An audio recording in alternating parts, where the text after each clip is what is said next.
Hey guys, so as you see, I got the cylinder head back.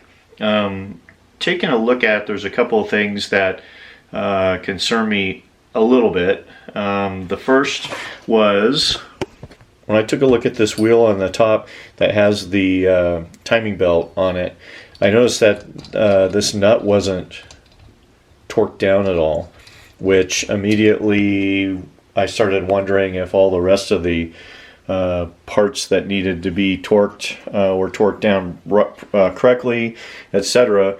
I did make a phone call to the shop, and they said that yeah, they don't torque this down.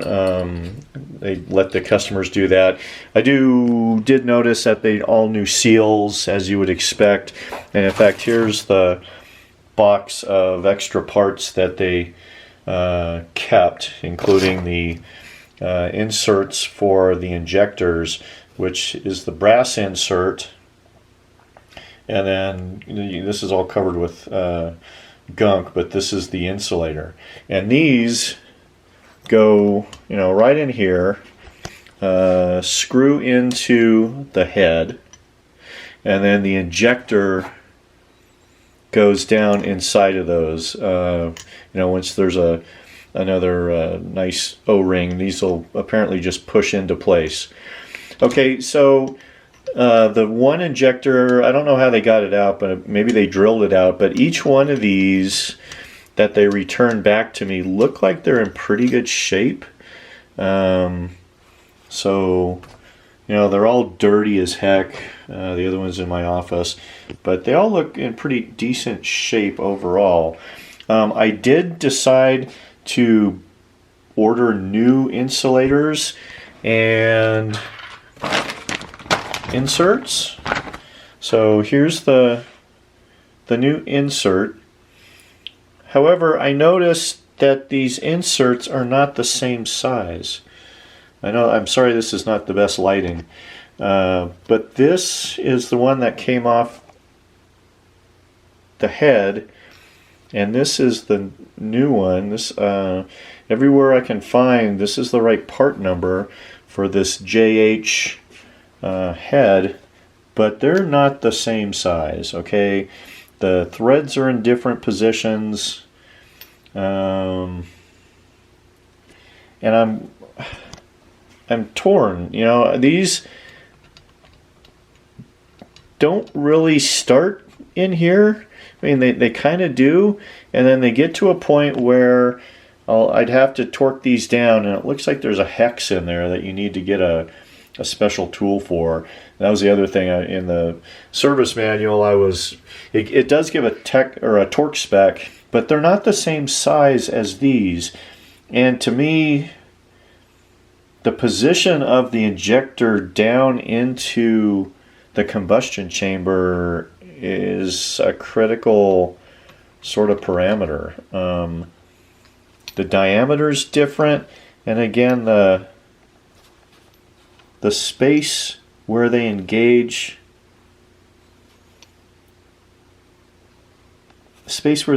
the threads is a bit different. Now, if I do look at that, this probably isn't the best camera work here. If I do look sort of at the bottom end, maybe they're roughly the same, and where the threads are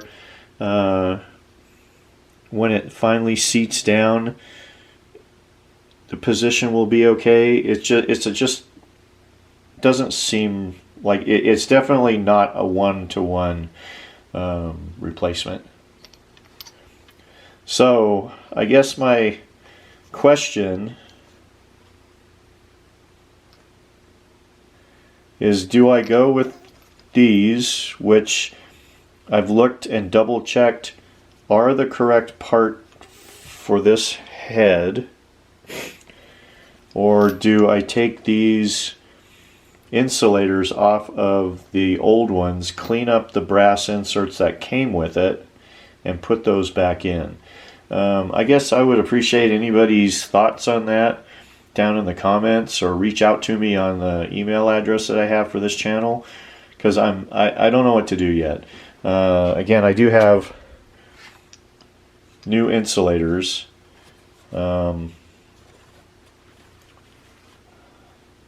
So I don't know. I'm just sort of stuck at the moment. I'm just wondering if anybody's done this before, and what your thoughts are.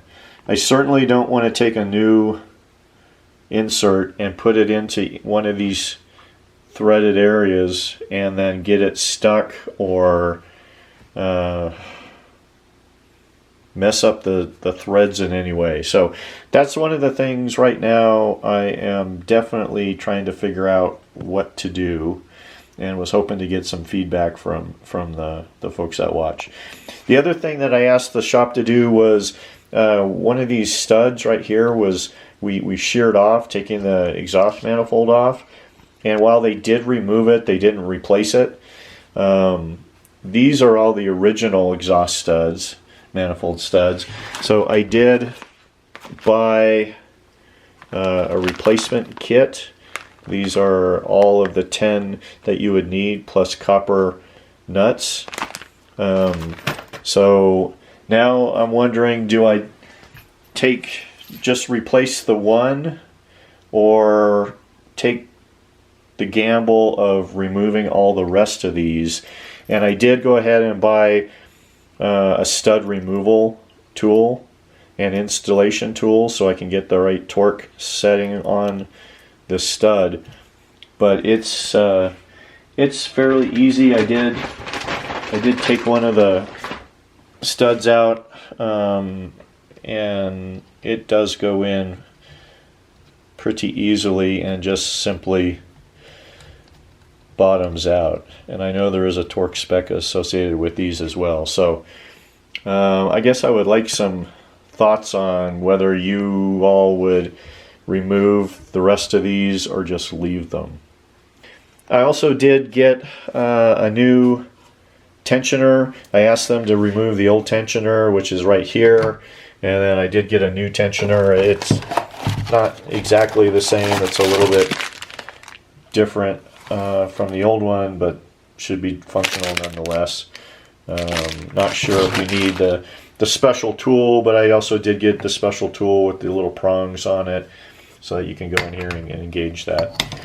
Okay, so here's the bill. Basically, they did a valve job for about 210 bucks, adjusted the valves, $80, resurfaced the bottom of the head, 55 bucks, replaced the valve stem seals for 20, and then shop charge. So when it was all said and done with tax, it was a little bit over $400 to do this cylinder head. But anyway, short video, just a quick update on the cylinder head, and I'll leave this up for a couple days before I figure out what to do with both these, again, these inserts and the exhaust studs. Appreciate anybody's help. And again, if you like this content, if this is helpful to you, just basically entertainment, or if it's helpful with some tips and tricks as you're restoring your Scirocco, think about giving me a thumbs up, give me a like, and if you're not subscribed, really would appreciate a subscription. It's just a small goal of mine to at least get 1,000 subs as a milestone on the channel, and see where we go from there. But again, I appreciate everybody that stops by, and we'll see you in the next video.